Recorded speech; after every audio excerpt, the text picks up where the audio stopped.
म्हणजे तू ठीक आहे, तो 12 ला तू 1 वर्ष मागे. करेक्ट. हा चला, तो वेगळा पॉईंट आहे आपला. आपण आपला पॉईंट बघू.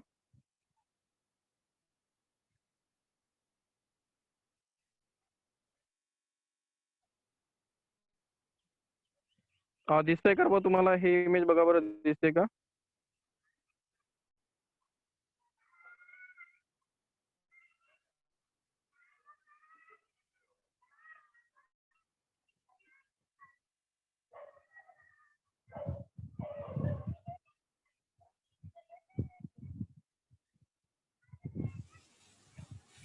सर शेवटी माधवीच आहे ते. का तिला ओळखतो का तू? अरे हा हा, तिला माझ्या बरोबर, घराचं तिला एक तर हे काय घराच्या बाजूला राहते. Okay okay. नाही तेच म्हटलं, तिला कसं काय ओळखतो तू? भरपूर लोकांना ओळखतो तू मग. हा भरपूर. तुमच्या म्हणजे तू तिथेच राहतो का त्यांच्या रिजन मध्ये? हा माधवीच्या एकदम हे बाजूचं घर. ठीक आहे. आता कधी पाठवणार बघ, वेट करतो.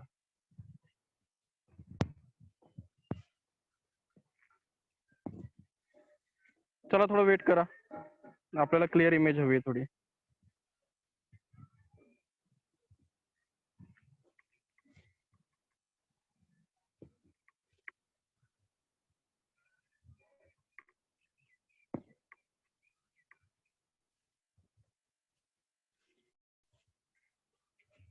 चला ठीक आहे, जोपर्यंत पाठवत नाही तोपर्यंत आपण इथूनच मॅनेज करू.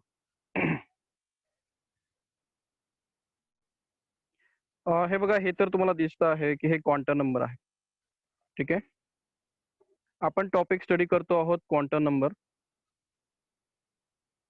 तर क्वांटम नंबर काय असतात, आणि आपल्या चॅप्टरचं नाव आहे स्ट्रक्चर ऑफ ॲटम. म्हणजे आपण ॲटम बद्दल इन्फॉर्मेशन कॅल्क्युलेट करतोय किंवा ॲटमची इन्फॉर्मेशन गॅदर करतोय. त्यामध्ये आपला टॉपिक आहे क्वांटम नंबर.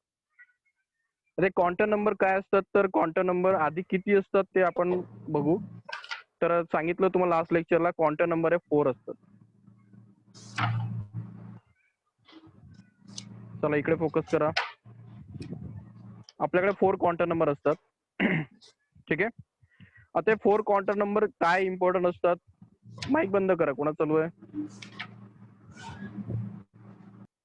माईक बंद करा प्लीज.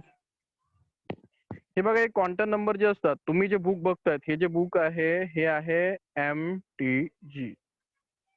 आणि तुम्हाला मी बुक सांगितलंय का रिकमेंडेड? ज्यांना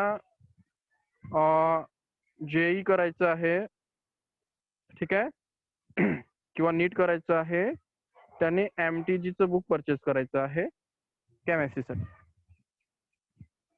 आणि तुमचा सेकंड जो ऑप्शन असेल तो असेल CET, महाराष्ट्र CET. त्यासाठी तुम्ही परचेस कराल टार्गेटचं बुक, महाराष्ट्र स्टेट बोर्डचं.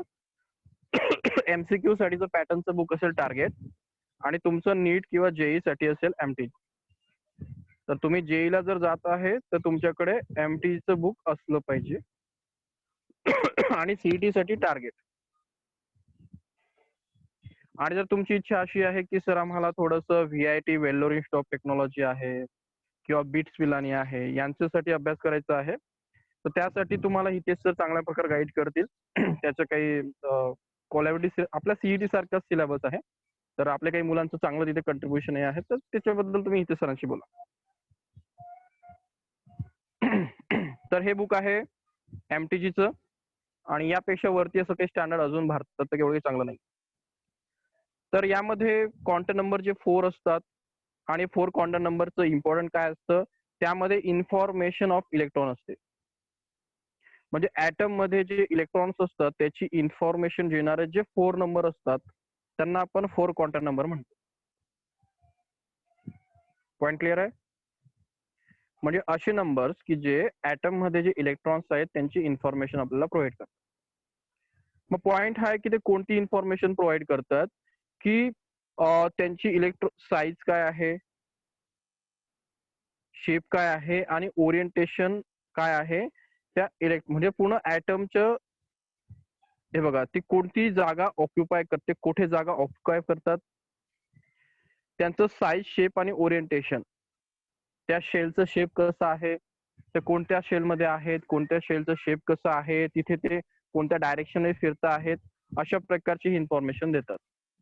आता हे तुम्हाला काही सांगून समजणार नाही, जसं आपण पुढे जाऊ तसं समजेल. आता फक्त इथे इम्पॉर्टंट हे होतं की क्वांटम नंबर हे 4 असतात आणि ते आपल्याला इलेक्ट्रॉनचं इन्फॉर्मेशन देतात इन ॲटम. इथे काही डाऊट आहे का सांगा?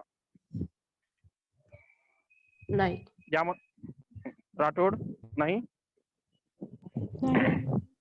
ठीक आहे. मला वाटतं की त्याने इमेज पाठवली वाटतं.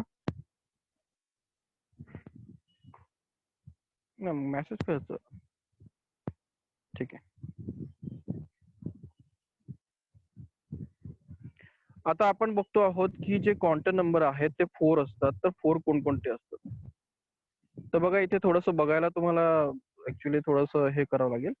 पण फर्स्ट क्वांटम नंबर आहे तो प्रिन्सिपल क्वांटम नंबर आहे. इथे बघा प्रिन्सिपल. आता तुम्ही म्हणणार सर मी ह्या बुक मधून का शिकवतोय?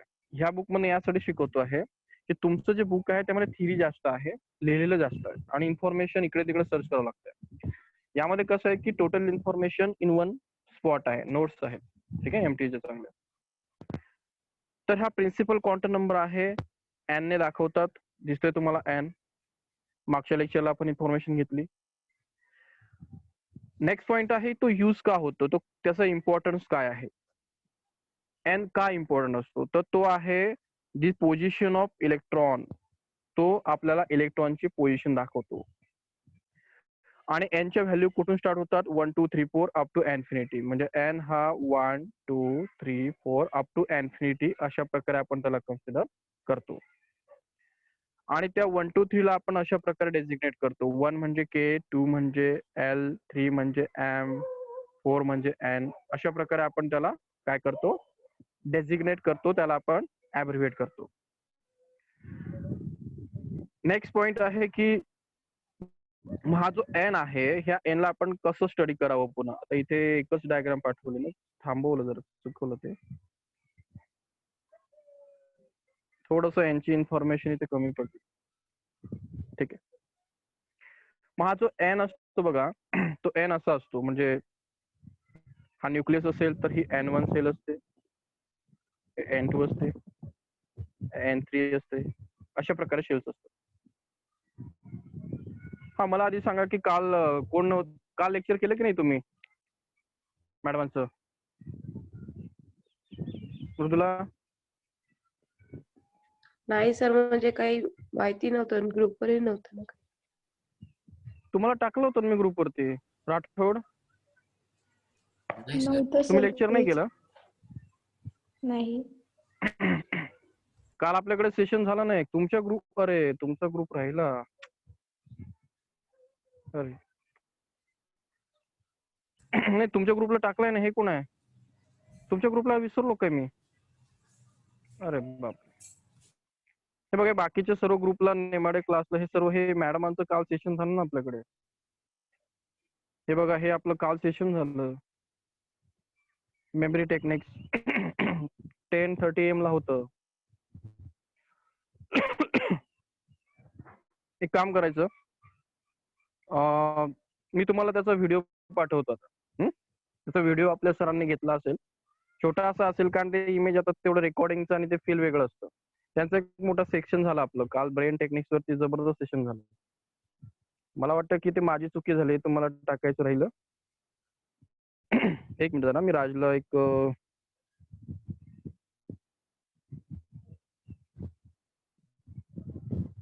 हा कुलकर्णी, तो हा मुलगा आहे रे कुलकर्णी. माहिती आहे सर.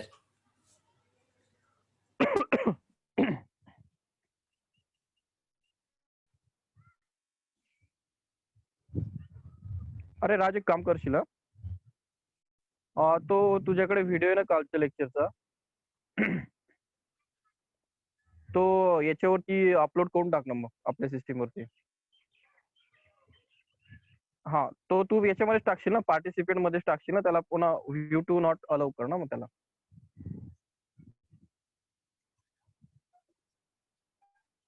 600-700 MB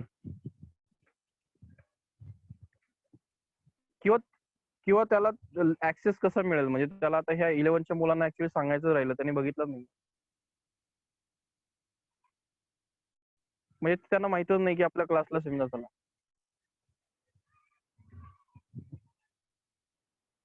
त्यांना कसं पाठवलं जाईल बा असं विचार करतोय.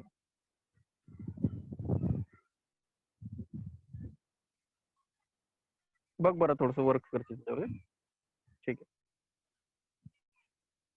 ओके. तर हे बघा जो तुमचा लेक्चर जो व्हिडिओ झाला काय म्हणतात तो, हॅलो, ते बघा हा तुमचं सर. लेक्चर काल झालं ऍक्च्युली ते माझ्या चुकीमुळे झालं. तुम्हाला ते मिसमॅच झालं. काल 50 स्टुडंटच्या वरती स्टुडंट होते. ठीक आहे, माझ्यामुळे मिसप्लेस झालं ते. तुम्हाला काल लेक्चरला असायला पाहिजे. ठीक आहे, मी व्हिडिओ पाठवतो, तुम्ही व्हिडिओ बघा, तुम्हाला इन्फॉर्मेशन येऊन जाईल की काल काय झालं. आणि ते मॅडम ऍक्च्युली सीईओ आहेत एका कंपनीच्या, मोटिवेटर आहेत. ते समजेल तुम्हाला, ते व्हिडिओ बघितल्यावर ते समजेल की ते काय इम्पॉर्टंट आहे. ठीक आहे, आपल्या पॉइंट वरती जाऊ आपण.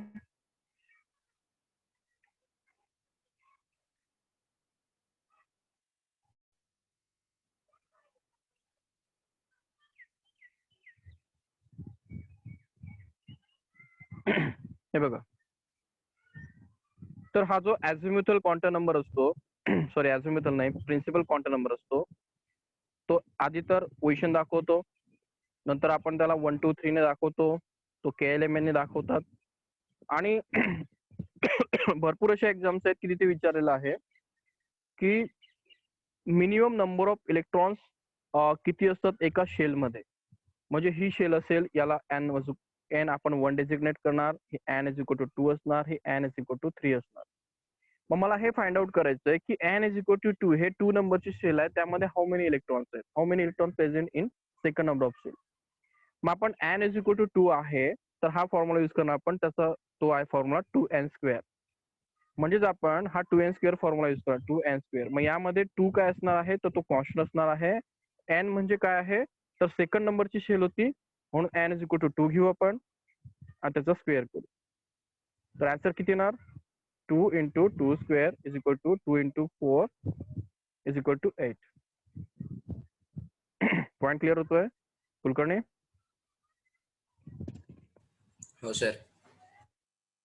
म्हणजे तुम्हाला कोणत्याही शेलमध्ये नंबर ऑफ इलेक्ट्रॉन्स कॅल्क्युलेट करायची असेल, चला आता हे n इज इक्वल टू 1 आहे, n इज इक्वल टू 2 आहे, n इज इक्वल टू 3 मध्ये आपल्याला काउंट करायचे हाऊ मेनी इलेक्ट्रॉन.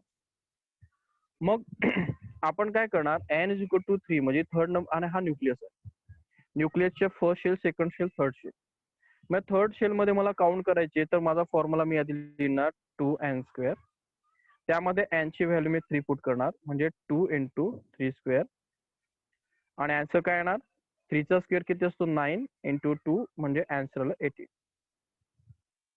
ठीक आहे. तर इम्पॉर्टंट होतं की ह्या प्रिन्सिपल क्वांटम नंबर काय इम्पॉर्टंट आहे, तर तो जो n आहे त्यावरनं आपण नंबर ऑफ इलेक्ट्रॉन्स आपण शेलमध्ये फाइंड आउट करू शकतो. This is the important of this number. म्हणजे 1 2 3 काय घेतात, म्हणजे 2 इंटू हा n यूज करतायत ना, तर हा असतो प्रिन्सिपल क्वांटम नंबर. हा तुम्ही ऑलरेडी तुमच्या 10 पर्यंत यूज केलेला आहे. केलाय का राठोड? हो सर. केलेला आहे. पण तुम्हाला माहित नव्हतं की 2n² मध्ये हा प्रिन्सिपल क्वांटम नंबर होता, आणि त्यावरनं आपण फाइंड आउट करत होतो की कोणत्या शेलमध्ये किती इलेक्ट्रॉन्स आहेत. म्हणजेच हा काय करतो की पोझिशन ऑफ इलेक्ट्रॉन दाखवतो. ठीक आहे. आणि दुसरी गोष्ट हा दाखवतो, हे बघा, हा नंबर पोझिशन ऑफ इलेक्ट्रॉन दाखवतो की किती इलेक्ट्रॉन कोणत्या शेलमध्ये आहेत. आणि दुसरं दाखवतो की एनर्जी ऑफ इलेक्ट्रॉन. म्हणजेच आता ही फर्स्ट शेल आहे, सेकंड शेल आहे, थर्ड शेल आहे. First shell, second shell, third shell. आता हे फर्स्ट शेल आहे तर यामध्ये 2 इलेक्ट्रॉन्स आहेत, सेकंड शेल मध्ये 8 इलेक्ट्रॉन्स आहेत, आणि याच्यामध्ये 18 इलेक्ट्रॉन. 18, हे बघा, 2 8 आणि 18. मग ह्या 2 मध्ये इलेक्ट्रॉन आहे, यामध्ये एक इलेक्ट्रॉन कन्सिडर करू आपण. फर्स्ट शेलचा हा फर्स्ट इलेक्ट्रॉन, हा सेकंड शेलचा हा इलेक्ट्रॉन, आणि हा थर्ड शेलचा हा थर्ड इलेक्ट्रॉन. मग तिघ इलेक्ट्रॉन सेम असतात का? ऑब्विसली नाही. तिघ इलेक्ट्रॉनची पोझिशन चेंज आहे, म्हणून त्यांची एनर्जी ही काय होते, चेंज होते. ठीक आहे, रिपीट करतो आहे. इलेक्ट्रॉन सेम आहेत पण त्यांची पोझिशन चेंज आहे म्हणून त्यांची एनर्जी ही वेगवेगळी आहे. जसं आपल्या ह्युमन्स मध्ये कसं असतं, हा जो मिडल मध्ये आहे हा पुअर आहे, फुटपाथ आहे हा थोडासा मिडल क्लास आहे, हा अप्पर क्लास आहे. अशा प्रकारे म्हणजे अप्पर क्लास कसं चांगल्या बंगल्यात राहतो, तोही ह्युमनच आहे, तोही इंडियन आहे. मिडल क्लास ही इंडियन आहे, परंतु तो थोडासा मिडल क्लास घरामध्ये राहतो. हा फुटपाथवाला इंडियनच आहे, माणूसच आहे, तो फुटपाथवर झोपतो. पण तिघांमध्ये एक फरक आहे, तिघही ह्युमन आहेत, तिघही इंडियन आहेत, तिघ एका स्कूलमध्ये असतील, तिघांचं डेट ऑफ बर्थ एकच असेल, पण फरक काय आहे तर तिघांची पोझिशन वेगळी आहे. एक अपर क्लास फॅमिली मधून बिलॉंग करतो, एक लोअर क्लास मधून करतो, एक मिडल क्लास मधून करतो. सेम आहे, ऍटमचे सर्व इलेक्ट्रॉन्सच आहेत, पण त्यांची पोझिशन वेगवेगळी आहे आणि त्या पोझिशन वरनं आपण त्यांची एनर्जी कॅल्क्युलेट करतो. मग एनर्जी कॅल्क्युलेट करायचं आता तुम्हाला माहिती आहे की फर्स्ट शेल, सेकंड शेल आणि थर्ड शेल. ठीक आहे, यामध्ये इलेक्ट्रॉनची पोझिशन कॅल्क्युलेट करण्यासाठी आपण हा फॉर्म्युला युज करतो की तिथे किती इलेक्ट्रॉन्स आहेत. ठीक आहे, मग एनर्जी कॅल्क्युलेट करण्याचा हा फॉर्म्युला आहे की एनर्जी कॅल्क्युलेट कशी करायची. मग त्याचा फॉर्म्युला हा आहे En equals to -13.6 Z square upon N square. Okay, आता हा जो पॉइंट आहे Z square upon N square, कुठे गेला Z. आता तुम्हाला चांगल्या प्रकारे माहिती आहे की Z काय असतो, आठवतंय Z काय असतो केमिस्ट्री मध्ये, आठवलं? हॅलो, केमिस्ट्री मध्ये मी सांगितलं Z काय असतो,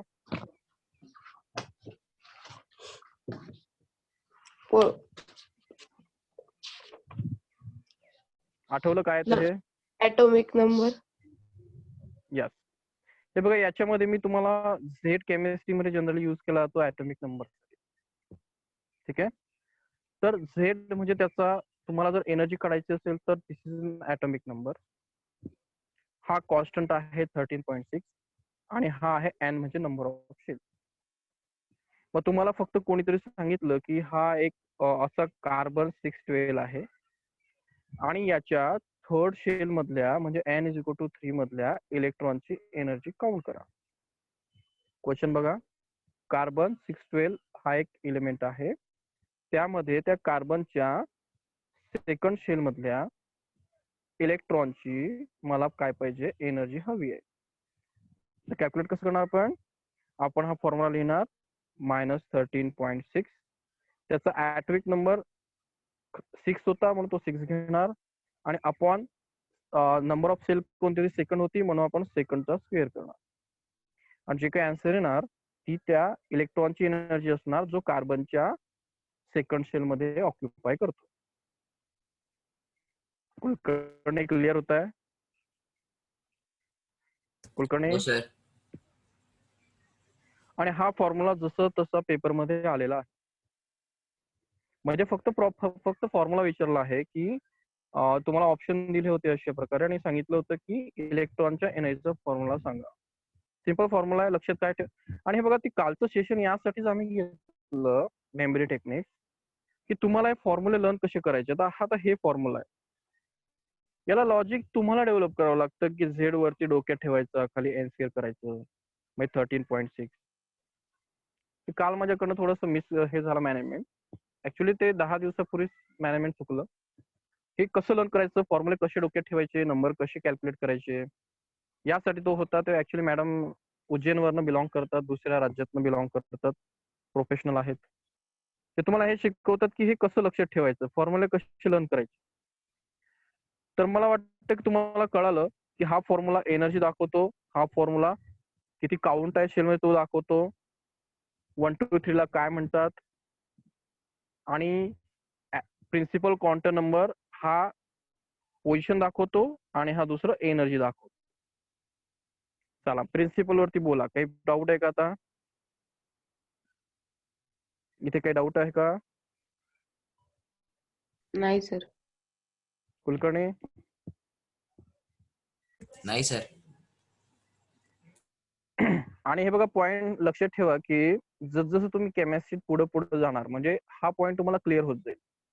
म्हणजे पुन्हा पुन्हा जेव्हा जेव्हा रिपीट होईल. आता असं आहे की मला फक्त माझी अपेक्षा ही आहे, मी जो तुम्हाला टॉपिक शिकवतोय तो आउट ऑफ 100% जर मी डिलिव्हरी करत असेल, तर तुम्ही तो 30% क्लिक केला, डोक्यात रिमाइंड केला तरी ठीक आहे, काय हरकत नाही. पुन्हा पुन्हा आपण ते रिमाइंड. सेकंड पॉइंट आहे ॲझिम्युथल क्वांटम नंबर. स्पेलिंग बघा, ॲझिम्युथल क्वांटम नंबर किंवा त्याला अँग्युलर क्वांटम नंबर म्हणतात. अँग्युलर क्वांटम नंबर स्पेलिंग बघून घ्या. हा नंबर आहे फोर्थ क्वांटम नंबर, मला सेकंड इम्पॉर्टंट क्वांटम नंबर आहे. ने दाखवतात, मागच्या लेक्चरला बघितलं. हा काय दाखवतो ते महत्वाचं. फर्स्ट क्वांटम नंबर तुम्हाला सांगतो इलेक्ट्रॉन कोणत्या शेलमध्ये आहे आणि त्याची कुवत काय आहे, म्हणजे त्याची एनर्जी किती आहे. सेकंड क्वांटम नंबर दाखवतो की ऑर्बिटल्स आणि सबशेल, तो ज्या शेल मध्ये आहे त्या शेल मध्ये पुन्हा काही कॅटेगरी आहे का. जसं आता ही फुटपाथ होती 1 नंबर, 2 नंबर होतं मिडल क्लास, 3 नंबर होतं सुपेरियर अपर क्लास. मग हा एल काय दाखवतो की मिडल क्लास हा जो एन म्हणजे 2 काय दाखवतो की हा मिडल क्लास आहे आणि यांची कॅपॅसिटी ही म्हणजे पैसे घरात ठेवण्याची कॅपॅसिटी ही अराउंड 2 करोड पर्यंत आहे. हे 2 करोड पर्यंत आपलं सेव्हिंग ठेवतात असं आपण म्हणू. मग ॲझिम्युथल क्वांटम नंबर काय म्हणतो, नाही एवढी इन्फॉर्मेशन सफिशियंट नाही आहे. हा जो मिडल क्लास आहे, हा मिडल क्लास याचे पुन्हा 2 पार्ट आहेत. ठीक आहे. या 2 पार्ट्स मध्ये एक लोअर मिडल क्लास आहे, एक अप्पर मिडल क्लास आहे. लोअर मिडल क्लासचं इन्कम वेगळं आहे, अप्पर मिडल क्लासचं वेगळं आहे. म्हणजे शेल मध्ये पुन्हा सबशेल्स तयार होतात. म्हणजे ही जी नंबर ऑफ एन काय होती, सेकंड नंबरची शेल होती, तर यामध्ये पुन्हा सब शेल तयार होतात आणि सबशेल किती असतात हे दाखवण्याचं काम हा एल करतो. ठीक आहे. मग एन नंबरची जी शेल असते तिचं हे बघा पुन्हा रिपीट करतोय, n is equal to 1, n is equal to 2, n is equal to 3. या सेकंड नंबरच्या शेल मध्ये पुन्हा काय तर होतात सब शेल, याला म्हणतात शेल, आणि याच्यामध्ये पुन्हा काय येतात सब शेल. मग एन इज इक्वल टू 2 ह्या शेल मध्ये पुन्हा काही कॅटेगरी पडतात, त्याला सबशेल म्हणतात. आणि त्या सबशेल अशा असतात एस पी डी एफ. ठीक आहे. पॉइंट क्लिअर होतोय. म्हणजे कोणतीही शेल असेल, म्हणजे एन इज इक्वल टू 1 ही शेल होती, n is equal to 2 shell होती, तर त्या एन इज इक्वल टू 2 मध्ये एस पी डी एफ एवढ्या पुन्हा कॅटेगरी तयार होतात, त्यांना आपण सबशेल म्हणतो. ओके. आता हे जे सबशेल्स असतात ते सबशेल आता किती असतात ते आपल्याला माहित नाही. मग हा नंबर म्हणतो की N2 मध्ये किती कॅटेगरी आहेत, अप्पर मिडल क्लास असे किती कॅटेगरी आहेत, ते कॅटेगरी दाखवण्याचा नंबर असतो एल, त्याला म्हणतात ॲझिम्युथल क्वांटम नंबर. मग ॲझिम्युथल क्वांटम नंबर हे दाखवतो की शेल मध्ये किती पुन्हा कॅटेगरीज आहेत, किती सबशेल्स आहेत. मग तो नंबर स्टार्ट होतो एल इज इक्वल टू 0, 1, 2, 3. म्हणजे जर एल हा 0 का सुरुवात होतो, कारण त्याचा फॉर्म्युला आहे n-1. म्हणजे जेव्हा n हा 1 असतो तेव्हा एल हा 1-1 हा 0 होऊन जातो. ठीक आहे, लक्षात ठेवायचं. n 1 असतो त्यापेक्षा एल हा एकाने मायनस असतो. म्हणजे n हा 3 असणार तर हा 2 असणार, n हा 1 असणार तर 0 असणार, n हा 2 असणार तर हा 1 असणार. रिलेव्हंट करताय ना. n मध्ये एक मायनस करायचा आणि त्याला म्हणायचं एल. म्हणजे जर n हा 4 असेल म्हणजे n इज इक्वल टू 4, म्हणजे काय कळाल तुम्हाला, ही फोर्थ नंबरची शेल आहे न्यूक्लियस पासून. एवढं क्लिअर होतंय का, बोला राठोड. हो सर. हे बघा, मला म्हणायचं आहे N4 म्हणजेच काय, तर न्यूक्लियसच्या सेंटर पासून मी फोर्थ नंबरच्या सेलचा स्टडी करतोय. आता त्यामध्ये जर मी म्हटलं की याच्यामध्ये किती कॅटेगरी असतील, तर मी ॲझिम्युथल क्वांटम नंबर कडे जाईल आणि त्याचा एल चेक करेल. मग मला एल डायरेक्टली काढता येतो, ह्या 4 मधनं एक मायनस करायचा 3, म्हणजे ह्या N4 मध्ये 3 कॅटेगरी आहेत. यामध्ये 3 ग्रुप आहेत. ते 3 ग्रुप मी कुठून काढले, तर ते मी काढले एल वरनं आणि एल कॅल्क्युलेट कसा केला तर n-1 केला फक्त. ठीक आहे. आता बघा मी n इज इक्वल टू 14 नंबरच्या शेल मध्ये आहे. न्यूक्लियस भरपूर दूर आहे. मग यामध्ये मला सांगा किती कॅटेगरी असतील. तर मी एल इज इक्वल टू काय करणार 13 करणार, कारण 14-1 करणार. तर ह्या शेल मध्ये 13 सब कॅटेगरी असतील. समजतंय कुलकर्णी? सर ते 13 कस काय? हे बघा मला सांगा एन ही हा तुमचा न्यूक्लियस आहे. कुलकर्णी कळालं का? हो. बघा फोकस करा. इथे n is equal to n number of 1 shell आहे, n is equal to 2 shell आहे. बस आपण याच्या वरती नाही जात. आता n is equal to 1 cell आहे. यामध्ये मला शोधायचंय की ह्या एन कॅटेगरीमध्ये म्हणजे एन शेल मध्ये काही सबशेल आहेत का, याच्यामध्ये पुन्हा काही छोटे छोटे तुकडे आहेत का. तर मला जावं लागतं second number of quantum number, तो असतो एल. तो कसा काढायचा असतो n-1. मग पुट करा n ची व्हॅल्यू 1-1 0. मग एल 0 काय दाखवतो की इथे किती कॅटेगरी आहेत. तर तो दाखवतो 0 म्हणजे इथे कॅटेगरी आहे की एसपीडीएफ मधली एक कॅटेगरी आहे. काय कॅटेगरी आहे? एक कॅटेगरी आहे. समजलं? 0 आला ना इथे आन्सर. हॅलो हो सर. हे बघा क्लिअर केल्यावरती सांगतो मी तुम्हाला. आता n इज इक्वल टू 2 आहे. याच्यामध्ये मी एल चेक करणार. आन्सर काय येणार 2-1. हे 2-1 का करतोय मी? कारण एल ची व्हॅल्यू ही n वरनं निघते. मग माझं एलचं आन्सर आलं 1. मग त्या 1 ला असं 1 नाही लिहिलं जात, त्याला काय लिहिलं तर 0-1. ओके. मग आता आपण याच्यावरनं काय शिकलो बघा. तर हे 0 आहे आणि 0-1 आहे. याला कसं रीड करायचं तर असं 0 म्हणजे एस, 1 म्हणजे पी, 2 म्हणजे टी आणि 3 म्हणजे एफ. रिपीट करतो. n इज इक्वल टू 1 होता, l इज इक्वल टू 0 आहे. मग 0 ला आपण म्हणतो ह्या n मध्ये 0 आहे, 0 ला आपण दाखवतो s.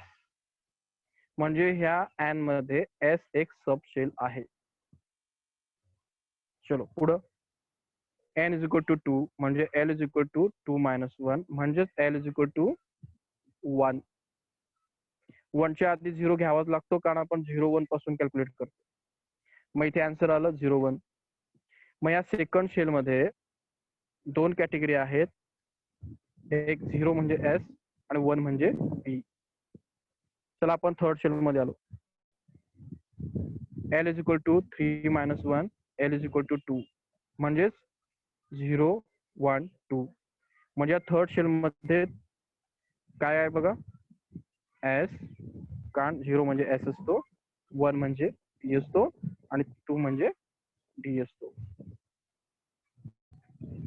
कळालं का काय म्हणतोय मी? थोडस ट्रिकी आहे पण त्याला आपण असं करून लक्षात नाही करताय. कळतंय. कळालं सर. आता मला जर n इज इक्वल टू 4 सांगायचं असेल तर मी म्हणणार n is equal to 4 shell मध्ये l काढायचा असेल तर तो 3 येईल कारण तो n-1 होईल. मग त्या 3 ला आपण 3 ने लिहित, त्याला आपण 0-1-2-3 लिहितो. मग याचं मिनिंग काय तर हे n नंबर ऑफ शेल म्हणजे 4 नंबरची शेल आहे, त्यामध्ये किती इलेक्ट्रॉन्स आहेत तर 2n स्क्वेअर ने आपण ते कॅल्क्युलेट करू. 2 × 4 चा स्क्वेअर हे एवढे इलेक्ट्रॉन तिथे आहेत. तुम्ही म्हणणार त्याची एनर्जी केवढी आहे तर तुम्ही हा फॉर्म्युला यूज करणार. ठीक आहे. त्यात किती इलेक्ट्रॉन आहे त्यासाठी 2 × 4 चा स्क्वेअर करणार. त्यामध्ये किती सबशेल आहेत तर एल इज इक्वल टू तुम्ही 4-1 म्हणजे 3 काढणार आणि त्याला असं लिहिणार 0-1-2-3. आणि 0-1-2-3 ला आपण असं लिहित नाही, त्याला आपण डायरेक्टली म्हणतो एस पी डी एफ. एवढ्या सबशेल तिथे प्रेझेंट आहेत. तुम्हाला कळतं आहे की 0-1-2-3 पुढे 4-5 असं वाढत जातं आणि आपल्या सबशेल्स पुन्हा पुन्हा वाढत जातं. जसं एन वाढतो तसं एल ची व्हॅल्यू वाढते आणि सबशेल पुन्हा वाढत जातं. कळला पॉइंट? हो. हॅलो. आता हा तुम्हाला सध्या पॉईंट समजणार नाही, त्याच्यावरती नंतर. आपण इथपर्यंत सध्या टार्गेट करतोय, हे एवढं तुम्हाला कळालं पाहिजे. आता तुम्हाला एक कळालं की एक न्यूक्लियस होतं, त्याच्या भोवती फर्स्ट शेल होतं, त्याच्या भोवती सेकंड शेल होतं, त्याला एन ने दाखवलं. यामध्ये एल हा 0 होता, यामध्ये 0, 1 होता. मग यामध्ये फक्त एस होतं सबशेल, हे सबशेल आहे. यामध्ये एक सबशेल एस होतं आणि दुसरं सबशेल पी होतं. कळाला डिफरन्स? मग मला शिकवायचं काय होतं? मला शिकवायचं हे होतं n number of one shell मध्ये एकच सबशेल असते, कारण एल हा 0 असतो. एन नंबर ऑफ 2 मध्ये एल हा 0, 1 असतो, म्हणजे सेकंड नंबर ऑफ एन 2 असताना तिथे 2 सबशेल असतात, एस आणि पी. ठीक आहे, करताय तुम्हाला काय म्हणतोय मी? शेल आणि सबशेल. आता पुढचा क्वांटम नंबर आहे तो मॅग्नेटिक क्वांटम नंबर आणि स्पिन क्वांटम नंबर. ऍक्च्युली आपण याला नंतर कंटिन्यू करू चांगल्या प्रकारे. एक एक क्वांटम नंबर आपण कव्हर डोक्याच्या वरती. ठीक आहे, दररोज आपण छोटे छोटे बघू, एक एक क्वांटम नंबर क्लिअर. चला, आजच्या पॉइंट मध्ये विचारा की अझिमुथ समजलं का? हो. कुलकर्णी. Yes sir. ऍक्च्युली काय झालं की माझं आजचं लेक्चर एवढं एक्झॉस्ट झालेलं आहे, तुम्ही बघितलं असेल कसाही माझा हे झालाय. माझं आजचं लेक्चर कधीपासून सुरू झालं माहितीये का? माझं लेक्चर सुरू झालेलं आहे अराउंड 6 पासून मी लेक्चर घेतलं. 6, 7, 8, 9, 10 एवढे माझे लेक्चर झाले. तुमचं लेक्चर अशा टाइमला आलं की एकदमच माझे लेक्चर झाले होते.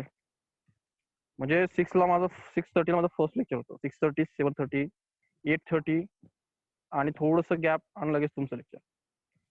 एवढे माझे आज लेक्चर झाले, कारण मध्ये सुट्ट्या दिल्या आपण, गॅप. तर थोडासा माझ्या घशाचाही प्रॉब्लेम झाला आणि तुम्हाला माहिती आहे थोडंसं असंही वातावरण चेंज होत आहे. सर परत तर रिजॉईन थोडंसं काय म्हटलं? रिजॉईन करायचं आहे का? नाही, मला वाटतं की बस, म्हणजे मी एक्झॉस्ट झाला, तर मला थोडंसं बस झाला. तर भरपूर लेक्चर झालं म्हणजे 6:30 म्हणजे बघ ना तू कुठून लेक्चर घेतलं मी. 6:30 हो ना, बरोबर. टू आता 10 वाजलेत माहितीये का?